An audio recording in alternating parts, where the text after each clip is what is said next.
الحمد لله الذي لهذا وما كنا لنهتدي لولا أن هدانا الله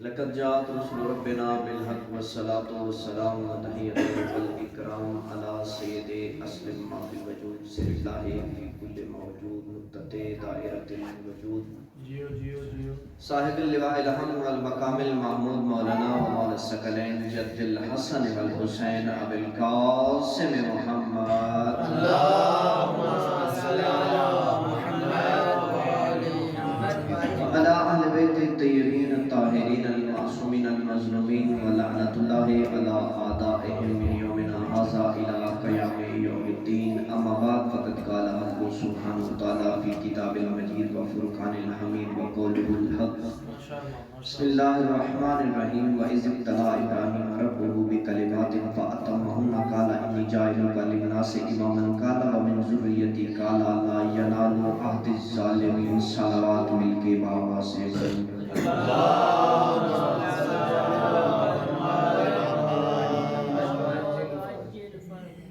اپنی مجلس کو برکت بنانے کے لیے ہم جس دعا کو سب سے آخر میں رکھتے ہیں حق تو یہی ہے اس دعا کو سب سے پہلے مانگا جائے دعا امام زمانہ سے ابتدا کریں گے بسم اللہ الرحمن الرحیم اللہم کل ولیک الحجت ابن الحسن صلوات علیہ وعلا آبائہ فی حاضر الساعت وفی کل ساعت ولینا وحافظا وقائدا وناصرا ودلیلا وعینا حتی تسکنہ ورزق طورا وتمتعہ فیہا طویلا برحمتک یا ارحم الراحمین جس مقام سے جتنے قدم چل کے صف عذاب تشریف لائے ہیں پروردگار آپ کے ہر قدم کو عبادت میں شمار فرمائے اور آج 26 رجب المرجب گزرنے والا دن آپ کے اور میرے رسول پہ ایک ایسا غمگین دن گزرا ہے کہ رسول پاک نے اس دن کے بعد پورے سال کو عام الحزن قرار دیا عام عربی میں سال کو کہتے ہیں پڑھے لکھے علماء تشریف فرمائے میرے سامنے حزن غم پورا سال غم کا سال نگہبانِ رسالت قبل اس سے کہ میں نے سورہ مجیدہ قرآن مجید کی سورہ بقرہ کی آیت نمبر 124 کی تلاوت کا شرف حاصل کیا اس کے ضمن میں کچھ عرض کروں ماشاءاللہ حسب ثابت جیسے میری عادت ہے کوئی نہ کوئی عمل بتایا کرتا ہوں تو استاد محترم یوسف عابدی صاحب کے کہنے پر میں نے ایک تحقیق کی ایک سرچ کی کہ کون سی وہ اشیاء وہ کون سی چیزیں وہ کون سے اعمال ہیں جو روز محشر انسان کی میزان کی سنگینی کا باعث بنے گا تو توفیق ہوئی تو میں نے 14 چیزیں جو ہے وہ حدیث کے ساتھ جو ہے وہ اکٹھی کی جن میں سے 2 چیزیں آپ کی خدمت میں عرض کرنا چاہتا ہوں یہ آپ کو کہا جاتا ہے کہ بآواز بلند تر صلوات پڑھیں اور صلوات کا اجر و ثواب یہ ہے کہ بہار میں لکھا ہوا ہے آغا مجلسی معصوم سے روایت کرتے ہیں جو بندہ بھی جو مومن بھی صدق کے دل کے ساتھ ہم اہل بیت پہ صلوات پڑھے گا روز محشر میں اگر اس کے میزان کا جو پلڑا ہے اس کے حسنات والا اگر وہ سبق ہوا تو صلوات کا جو ثواب ہے اس کے پلڑے میں رکھا جائے گا اس کا پلڑا سنگین ہو جائے گا ماشاءاللہ ماشاءاللہ محمد علی محمد صلوات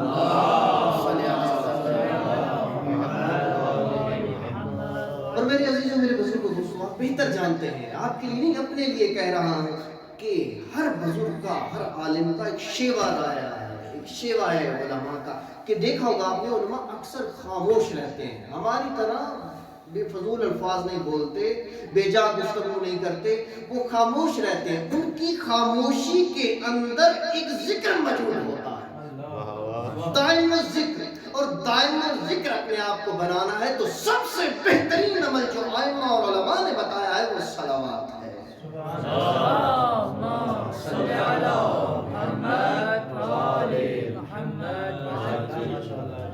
دوسرا عمل آپ کے اور میرے 8ویں تاجدار ولایت امام رضا علیہ السلام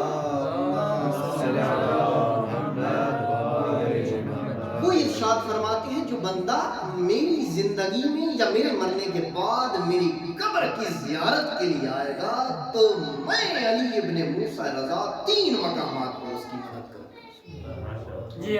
اللہ، کون سے مقام؟ جو 3 انسان کی زندگی کے بعد والے مرحلے میں، عالم برزخ کے بارے میں ابھی ہم نے سنا ہے، دیکھا نہیں. عالم برزخ کے بعد والے مرحلے میں جو ہمارے زندگی میں وہ مرحلے آنے والے، اس میں آپ کا معصوم امام آپ کی مدد کے لیے آئے گا.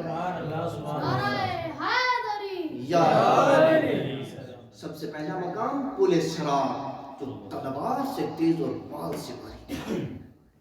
دوسرا جب نامہ اعمال آپ کے ہاتھ میں دیا جائے گا. اور تیسرا وہ موقع جب آپ کا میزان کیا جائے گا آپ کی حسنات اور بدیوں کا. مولا آپ کو بار بار مولا امام رضا علیہ السلام کا ذائع بنائے. آیت اللہ حائری مؤسس حوزہ علمیہ کن، جب ان کا انتقال ہوا، اس دنیا سے گئے تو اپنے بیٹے کے خواب میں آئے. دیکھا کہ آیت اللہ حائری پریشان ہے. بیٹے نے سوال کیا، بابا کیا بات ہے، پریشان کیوں ہیں؟ آپ تو اتنے نیک پرہیزگار علماء میں آپ کا شمار، حوزہ علمیہ کم جیسے مرکز کے مؤسس آپ پریشان کیوں ہیں؟ تو آیت اللہ حائری فرماتے ہیں مجھے ایک چیز کا بہت دکھ ہے. بابا کس بات کا دکھ؟ کہ میں مولا رضا بادشاہ کی زیارت کو بہت کم جا سکا. اللہ اللہ، بابا کتنی مرتبہ گئے تھے؟ میرا لال، میرا بیٹا، میں 200 مرتبہ اپنی زندگی میں اپنے امام کی زیارت کے لیے تم سے مشہد کا سفر کر چکا ہوں. بابا اس کا اجر و ثواب کیا ہوا؟ آیت اللہ حائری فرماتے ہیں اپنے بیٹے کے خواب میں، بیٹا میں 200 مرتبہ اپنے مولا کی زیارت کے لیے مشہد گیا تھا، 200 مرتبہ میرا مولا میری زیارت کے لیے. لیکن پھر بھی مجھے ارمان ہے کہ میں بہت کم زیارت. اللہ اکبر، واہ واہ واہ. مولا کی زیارت آپ کی میزان کی سنگینی کا باعث ہے. سبحان اللہ. صلوات پڑھیں گے مل کے بابا.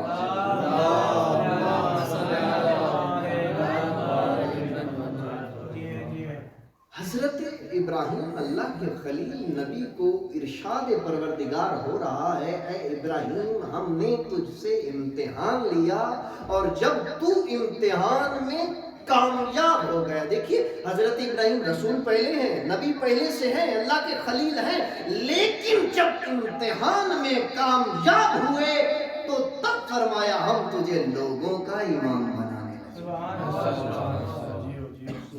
کا عہدہ حضرت ابراہیم کو اپنی ذریت سے کتنا پیار تھا، اپنی ذریت سے کتنی محبت تھی. تو ارشاد ہوا، فرمایا اے میرے پروردگار، اے میرے باری الہ، کیا میری ذریت میں سے بھی کسی کو یہ عہدہ ملے گا؟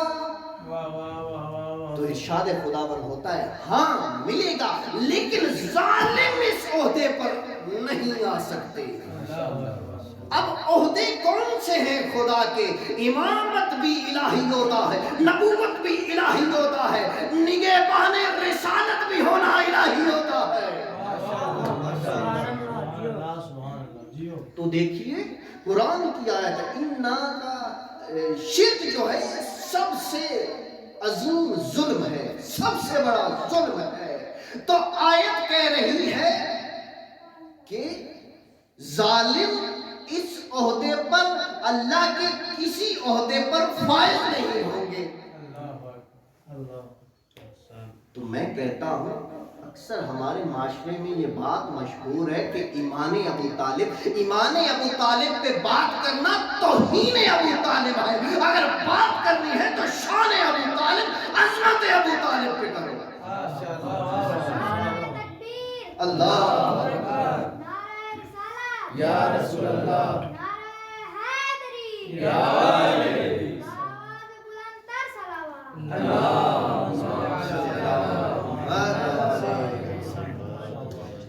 کس شخصیت کو کہتے ہیں ابو طالب؟ کس معرفت اور کس منزلت پر فائز ہے جناب عمران؟ سبحان اللہ. قبل اس سکے کہ ان کی معرفت بتاؤں، ایک جملہ سنتے جائیں. ہمارے مدیر محترم سید حسن نقوی دامت برکاتہ اللہ تبارک و تعالیٰ ان کو صحت و سلامتی کے ساتھ ان کا سایہ ہمارے سروں پہ قائم رکھے، تاکہ ہم علوم آل محمد کے چشمے سے ان کے ذریعے فیضیاب ہو سکیں۔ صحیفہ سجادیہ کے درس میں آپ میں سے بھی چند لوگ موجود تھے، انہوں نے صحیفہ سجادیہ کے دعا کا جو پہلا جملہ تھا نا، جس میں سید سجاد حمد خدا سے شروع کر رہے ہیں، تو آغا حسن نقوی فرماتے ہیں کہ حمد خدا کا مطلب کیا ہے، سید سجاد نے ہم سے کیوں دعا کی ابتدا کی؟ تو انہوں نے ایک واقعہ بیان کیا۔ سید سجاد کی ایک مرتبہ سواری ان کا راہوار گم ہو گیا، تو سید سجاد نے ایک منت مانی کہ اے پروردگار، میری سواری مل جائے تو میں تیری حمد بجا لاؤں۔ ادھر سے یہ قصد کیا، ادھر سے ان کو ان کی سواری مل گئی، تو سید سجاد کی زبان سے نکلا الحمدللہ۔ اس الحمدللہ امام کی زبان سے نکل رہا ہے۔ دیکھیے معصوم فرماتے، سید سجاد فرماتے، اس الحمدللہ کے حصار میں کوئی چیز ایسی باقی بچی ہی نہیں جو ہم نے خدا فرما ہو۔ سبحان، تو یہ معصوم امام فرما رہے ہیں۔ تو اب سنیے، جب جناب خدیجہ اور رسول خدا کا نکاح کا خطبہ پڑھا، پورا خطبہ نہیں پڑھنا، پہلا جملہ سنیے، جناب ابو طالب فرماتے ہیں الحمدللہ الذی جعلنا من ذریۃ ابراہیم، تمام تعریفیں اس خدا کے لیے جس نے ہمیں ذریت ابراہیم سے قرار دیا۔ اللہ اکبر، تمام تعریفیں اس خدا کے لیے جس نے ہمیں ذریت ابراہیم سے قرار دیا۔ تو ایک مومن ہی خدا کی حمد بیان کر سکتا ہے۔ یہ ذریت ابراہیم ہے جو آگے چلی ہے۔ اب دیکھیے، مشرکین مکہ جب ختمی مرتبہ مبعوث رسالت ہوئے نا، تو بہت ہی مشکل اور سنگین حالات تھے، اور جناب ابو طالب سردار بطحا، جناب ہاشم اور عبد المطلب کے جلال کے وارث، کلید بردار کعبہ، محافظ رسالت بھی ہیں، نگہبان رسالت بھی ہیں، محافظ اسلام بھی ہیں۔ اب دیکھیے اپنا ایمان مخفی کیوں رکھا؟ اس کی جو وجہ ہمارے علماء نے بیان کی ہے وہ یہ ہے کہ مشرکین آپس میں جو بھی میٹنگ کرتے تھے نا ختمی رسالت کے خلاف، تو جناب ابو طالب سے بھی مشورہ کرتے تھے۔ وہ یہ سمجھتے تھے کہ جناب ابو طالب ہمارے ساتھ ہیں۔ تو بہت مشکل وقت۔ اب مشرکین مکہ، مشرکین نے یہ آپس میں فیصلہ کیا کہ جہاں بھی محمد تنہا نظر آئیں ان کو قتل کر دو۔ تو جناب ابو طالب نے محمد کی حفاظت میں اور زیادہ دقت کی، یعنی ہر لمحہ ان کے ساتھ رہنے لگے۔ ایک دن ایسا آیا کہ اپنے کسی کام میں مصروف ہیں اور حضرت محمد صلی اللہ علیہ وآلہ وسلم گھر سے چلے گئے۔ اللہم صلی علی محمد۔ تو کسی نے آ کے اطلاع دی کہ آپ کے بھتیجے گم ہو گئے۔ وہ جو زمین کے راستوں سے آسمان کے راستے بہتر جانتا ہے وہ بڑا گم ہونے والا۔ اب جو آیا جس نے اطلاع دی، اس کے معرفت جو اس کا فہم تھا، اس نے اس کے مطابق اطلاع دی۔ جناب ابو طالب کو خدشہ تو پہلے سے تھا کہ میرا بھتیجا کہاں چلا گیا، میں اس کی حفاظت پہ مامور ہوں۔ ہاشمیوں کو بلایا، ہاشمی نوجوانوں کو بلایا۔ اب ہاشمی آباد جو تھے، ہاشمیوں نے ایک حلقہ باندھا جناب ابو طالب کے گرد۔ جناب ابو طالب فرماتے ہاشمی نوجوانوں اپنی تلواریں لے کے آؤ۔ ہاشمی ننگی تلواریں لے کے جناب ابو طالب کے سامنے آ کے کھڑے ہو گئے۔ آج جناب ابو طالب فرماتے ان تلواروں کو اپنی آباؤں میں چھپاؤ، اور خانہ کعبہ کے گرد جہاں جہاں بھی یہ بڑے بڑے مشرک سردار بیٹھے، ہر ایک کی بغل میں ایک ایک بیٹھتا جائے۔ اللہ بٹھا دیا۔ پھر غلاموں کو آواز دیجئے، جناب ابو طالب سردار بطحا ہے، جناب ہاشم و عبد المطلب کے جلال کے وارث ہے۔ غلاموں کو آواز دی، غلام آئے، ان کو کہا اپنے نیمچے اٹھاؤ۔ نیمچے خنجر سے بڑا اور تلوار سے چھوٹا ہوتا ہے، وہ اٹھاؤ اپنی آستینوں میں چھپاؤ۔ جہاں بھی تمہیں خانہ کعبہ کی چار دیواری میں جہاں بھی تمہیں کوئی مشرک سردار نظر آتا ہے اس کی بغل میں بیٹھ جاؤ۔ بٹھا دیا. اب 2 افراد کو لیا, ان 2 افراد کے نام تاریخ نے ذکر نہیں کیے, اور اپنے بھتیجے کو ڈھونڈنے نکلے ہیں, تلاش کرنے نکلے ہیں. آئے ہیں بطحا کی سرزمین, دیکھی دائیں بائیں دیکھا نہیں ملے, جناب ختمی مرتبہ نہیں نظر آئے. کوہ ابو قبیس پہ چڑھے, دائیں بائیں دیکھا نگاہ کی نہیں ملے, کوہ ابو قبیس سے نیچے اترے, پھر ڈھونڈتے گئے, ایک اور پہاڑ پہ چڑھے, ایک اور جب پہاڑ پہ چڑھے تو سامنے دیکھا ایک مسطح پہاڑ کے اوپر ختمی مرتبہ نماز پڑھا رہے ہیں اور علی نماز پڑھ رہے ہیں. اللہ اللہ اکبر. آئے نگہبان رسالت کھڑے ہو گئے, جب تک سرکار ختمی مرتبہ نماز پڑھتے رہے, کھڑے رہے. جیسے ہی نماز ختم ہوئی, قریب آ کے کہتے ہیں, اے میرے بھتیجے, اے محمد, اگر تم نہ ملتے تو جانتے ہو میں کیا کرتا؟ جی چچا مجھے نہیں پتا کیا کرتے, میں پوری کائنات سے مشرکوں کو چن چن کے ان کے سر دھڑ سے جدا کرتا. اللہ, یہ جلالت ہے. اب جو 2 آدمی ساتھ تھے نا, اب رسول نماز پڑھ رہے ہیں, پیچھے ایک 10 سالہ بچہ, مولا علی کا 10 سال کا سن تھا.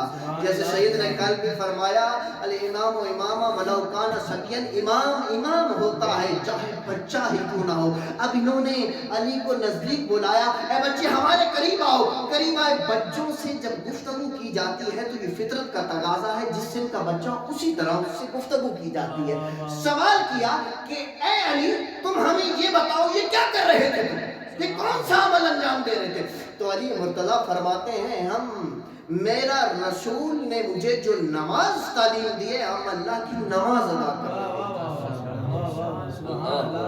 اب یہ شوخی میں مزاحن کہتے ہیں, کیا تم نے اپنے باپ ابو طالب سے اس چیز کی اجازت لی ہے کہ محمد کے پیچھے نماز پڑھو؟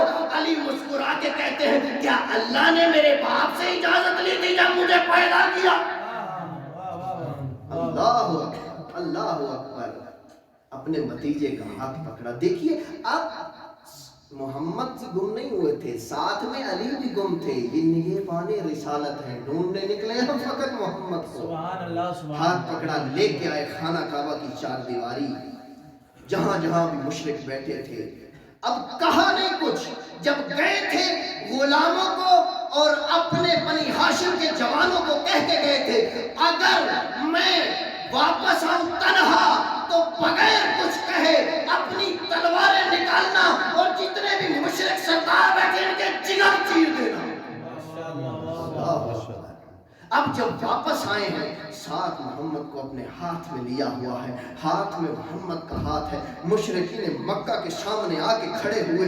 یہ جناب ہاشم جناب عبد المطلب کے جلال نے طواف کیا جناب ابو طالب کے چہرے کا. مشرکین مکہ کہتے ہیں, اے ابو طالب, آج تمہارے چہرے پہ اتنا جلال کیسا, یہ روب و دبدبا کیسا؟ تو جناب ابو طالب کی دائیں آبرو کی جنبش نے حرکت کی, بنی ہاشم کے جوانوں نے تلواریں نکالی, بائیں آبرو کی جنبش سے غلاموں نے وہ نیچے نکالے. جناب ابو طالب دیکھ کے کہتے ہیں, اگر آج مجھے میرا بھتیجا نہ ملتا تو یہ تلواریں تمہارے سینوں سے پار ہو چکی.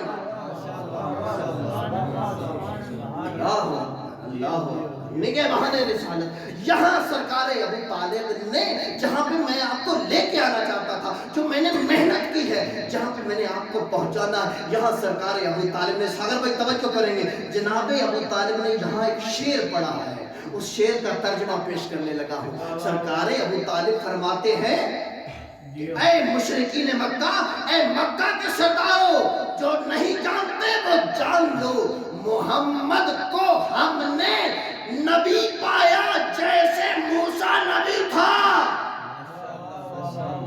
اور میں یہ اپنی طرف سے نہیں کہہ رہا, تورات, زبور, انجیل اور آسمانی صحیفوں میں لکھا ہے. اللہ اکبر.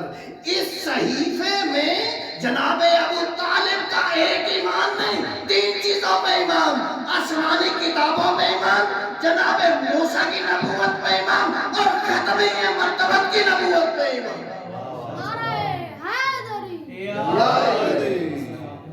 کلمہ نہیں پڑھا, کلمہ نہیں پڑھا بابا کس چیز کے پیچھے پڑ گئے ہو؟ اب میں مسلمان ہوں آپ سب مسلمان ہیں، آپ کے پاس کوئی سرٹیفکیٹ ہے کوئی سند ہے کہ میں مسلمان ہوں؟ میرے پاس تو نہیں ہے، شاید آپ کے پاس ہو۔ بابا کلمہ پڑھنے کی ضرورت انہیں ہوتی ہے جنہوں نے کبھی کسی کے سامنے سر جھکایا ہو اور اب خدا کے سامنے اللہ اکبر اللہ اکبر۔ ایک جملہ یاد آ گیا ساگر بھائی، ابھی تک آپ کا نعرہ نہیں ہے، آپ کی نظر میں جملہ کرنے لگا ہوں۔ میرے اہل سنت بھائیوں نے میرے مولا کا ایک لقب بڑا سوال کے رکھا ہے، علی کرم اللہ وجہہ۔ اور خوشی کی بات یہ ہے کہ انہوں نے یہ لقب چوری بھی نہیں ہونے دیا۔ علی کرم اللہ وجہہ۔ گلو صاحب نحوی شرفی علماء تشریف فرمائے، اس کا ترجمہ آپ سب کو آتا ہے کہ وہ علی جس کے چہرے پر، جس کی پیشانی پر اللہ نے کرم کیا۔ یہ کرم کیا ہے؟ یہ کون سا کرم ہے؟ یہ وہ کرم ہے کہ یہی وہ پیشانی ہے، یہی وہ علی کی پیشانی ہے یا علی کے بابا کی پیشانی ہے جو آج تک نہ کبھی کسی غیر اللہ کو جھکی ہے نہ جھکے گی۔ نعرہ تکبیر، اللہ اکبر، نعرہ رسالہ، یا رسول اللہ، نعرہ حیدری، حیدری، ہاتھ اٹھتے کرتے حیدری، حیدری، غلام صلوات۔ میرے عزیزو دوستو، دیکھیے جناب ابو طالب اس اپنے ایک شعر کے اندر 3 ایمان بتا رہے ہیں۔ اب سورہ مزمل میں جا کے اگر ہم دیکھیں تو سورہ مزمل میں ارشاد ہو رہا ہے کہ ہم نے تمہاری طرف نبی بھیجا جو موسیٰ کی طرح ہے۔ اللہ اکبر۔ سید حسن شاہ جی توجہ کیجئے گا کہ جناب ابو طالب ابھی قرآن نے کہاں نازل ہونا ہے، ابھی تو ہجرت کا سال بھی شروع نہیں ہوا۔ جناب ابو طالب فرما رہے ہیں کہ محمد ایسے نبی ہے جیسے موسیٰ نبی تھے۔ ادھر سے سورہ مزمل میں یہی جملے بے عینی ہی آئے۔ اب مجھے یہ بتاؤ قرآن نے جناب ابو طالب کے جملے لیے یا جناب ابو طالب نے قرآن کے جملے لیے؟ اب آپ سے سوال کروں تو یہ جواب اور ہوگا۔ میں سوال رکھتا ہوں اپنے مسلمان بھائیوں کے سامنے تو وہ واقعاً ظاہراً بالکل یہی کہیں گے کہ جناب ابو طالب نے قرآن سے جملے لیے۔ اگر یہ کہتے ہو تو قرآن تو نازل ہوا نہیں ابھی تک، سورہ مزمل تو آئی نہیں، پھر یہ جملے کہاں سے آئے؟ تو میں یہ کہنے کا حق رکھتا ہوں جیسے نبی قرآن تھا کہاں جس وقت جناب ابو طالب یہ ارشاد فرما رہے تھے کہ محمد موسیٰ جیسا نبی ہے، تو قرآن اس وقت کہاں تھا؟ قرآن تھا لوح محفوظ پہ۔ تو میں کہنے کا حق رکھتا ہوں جیسے نبی لوح محفوظ کا مطالعہ کرتے تھے ایسے ہی نبی کے چچا ابو طالب بھی لوح محفوظ کا مطالعہ رکھتے تھے۔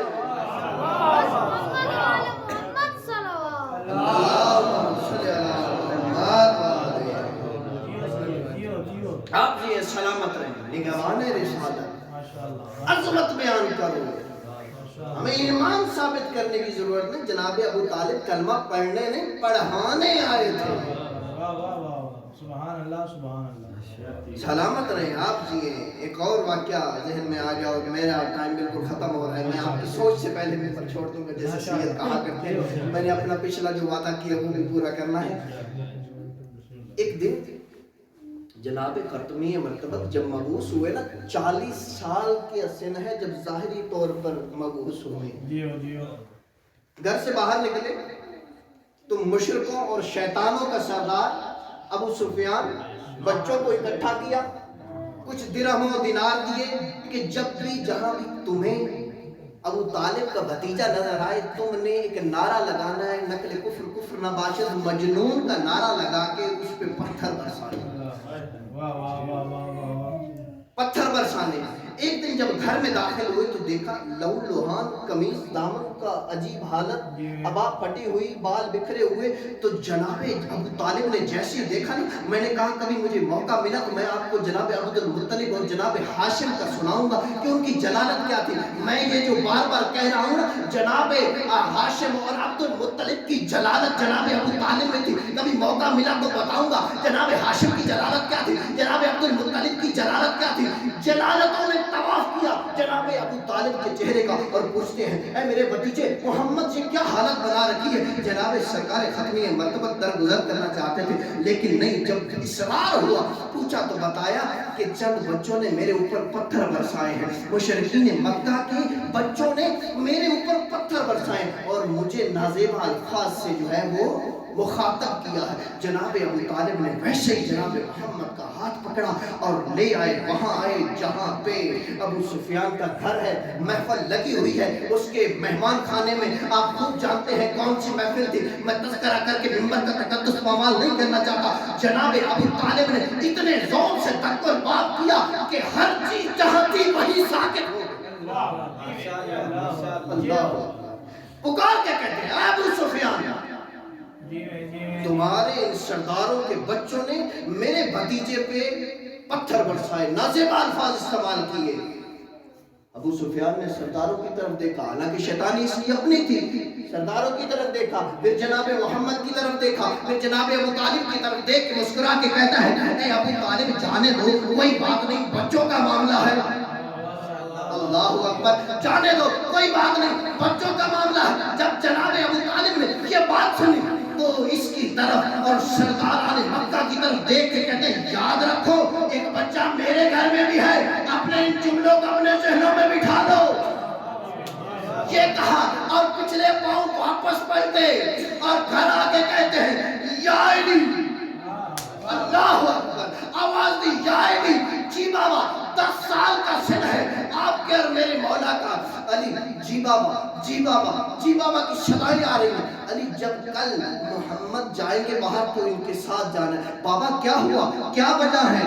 مشرکین مکہ کے بچوں نے آج آپ کے بھائی محمد پہ ظلم کیا ہے، تو علی کو جلال آیا، ابو طالب کی جلالت نے طواف کیا علی کے چہرے کا۔ مولا کہتے ہیں کل میں اپنے آقا کے ساتھ جاؤں گا، اگر کوئی پتھر آئے تو علی اپنے سینے پہ لے گا، اگر میرے رسول کی طرف کوئی ہاتھ بڑھا تو علی ہاتھ توڑ دے گا، اگر کسی نے سر اٹھایا تو علی سر توڑ دے گا۔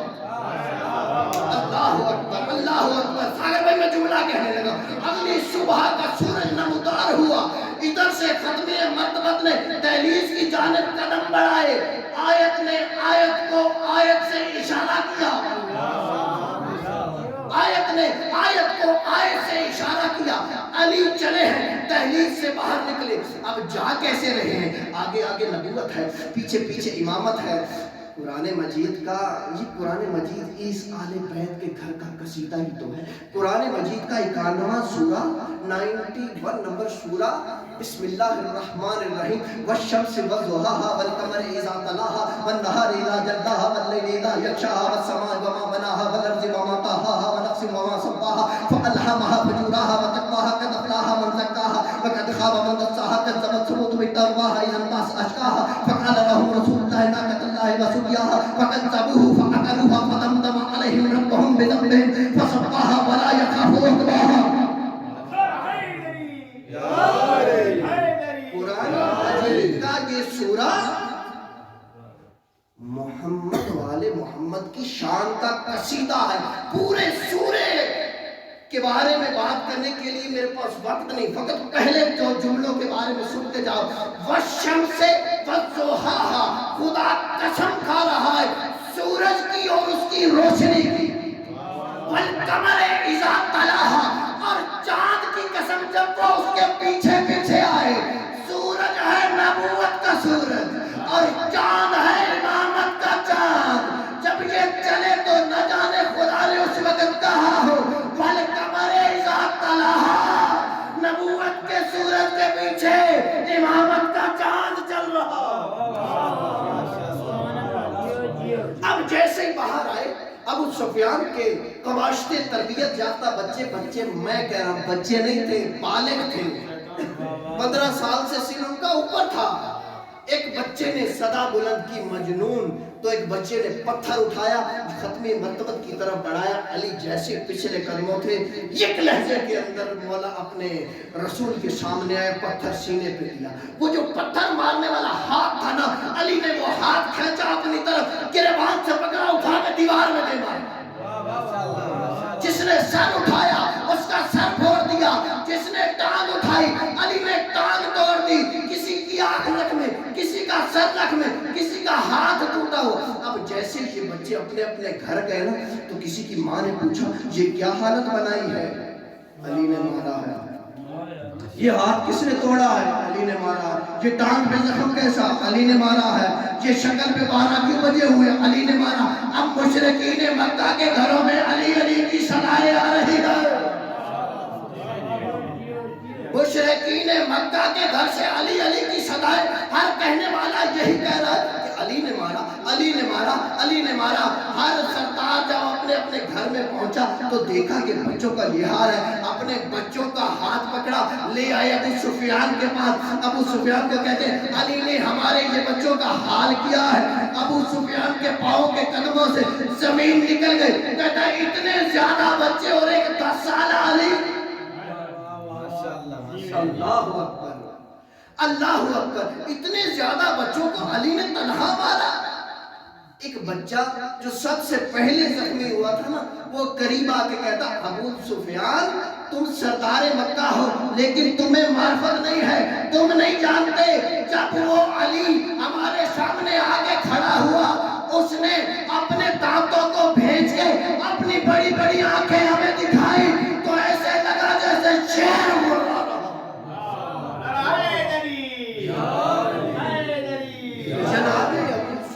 جناب ابو طالب کے در پہ آئے ہیں ابو سفیان سرداروں کے ساتھ دکل بات کیا. آ کے کہا تمہارے بیٹے علی نے ہمارے بچوں کو مارا. تو جناب ابو طالب نے مسکرا کے ایک تاریخی جملہ کہا ابو سفیان جانے دو, بچوں کا معاملہ ہو.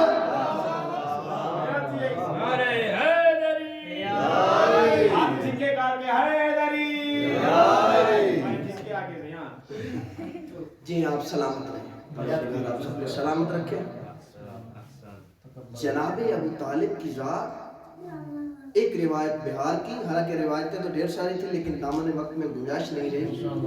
جناب امام موسیٰ کاظم علیہ السلام سے آغا مجلسی نے روایت کی ہے کہ جناب ابو طالب کی شخصیت وہ شخصیت ہے جس نے امانتیں جو تبرکات تھے انبیاء کے وہ سپرد کیے ہیں ختمی مرتبہ.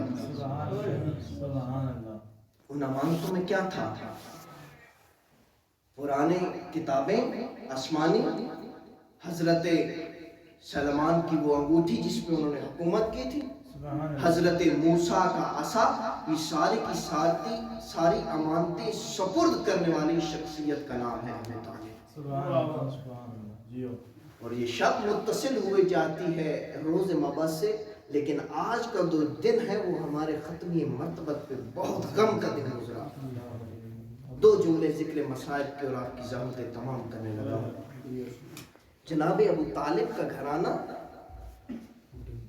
وہ گھرانہ ہے, یہ شخصیت وہ شخصیت ہے جس نے کربلا پال کے دی ہے. اللہ اکبر, اللہ اکبر. جب جناب ابو طالب کا آخری وقت آیا نا تو جناب ابو طالب نے 9 وصیتیں کی ہیں. 7 عام لوگوں کے لیے, 1 وصیت کی ہے اپنے خاندان کے لیے اور 1 خصوصاً ختمی مرتبت کے لیے. جو 7 عام لوگوں کے لیے کی ہے ان میں سے بھی اسلام ہی چھلک رہا ہے. دامن وقت میں گنجائش نہیں. اپنے خاندان والوں کے لیے جو وصیت کی نا وہ وصیت یہ تھی اے میرے عزیز و اقربا, اے بنی ہاشم, اگر تم چاہتے ہو تمہارا عزت وقار مرتبہ اس جہان میں بلند رہے تو محمد کے محافظ رہنا. اگلی جو وصیت کی ہے نا مولانا مودودی اہل سنت کے بہت بڑے عالم دین, وہ کہنے پہ مجبور ہو گئے کہ ابو طالب جیسی معرفت رکھنے والی شخصیت میں نے اپنی زندگی میں دیکھی ہی نہیں. محمد ختمی مرتبت کو وصیت کر کے فرما رہے اے میرا محمد, اے میرے بھتیجے, میرے مرنے کے 3 سال بعد تم مکہ سے ہجرت کر جانا, تمہارا محافظ چچا اب اس دنیا سے جا رہا ہے. اللہ, یہ کربلا کیا ہے؟ کربلا میں جس شخصیت کو بھی دیکھو گے نا, حسین بن علی بن ابی طالب, زینب بنت علی بن ابی طالب,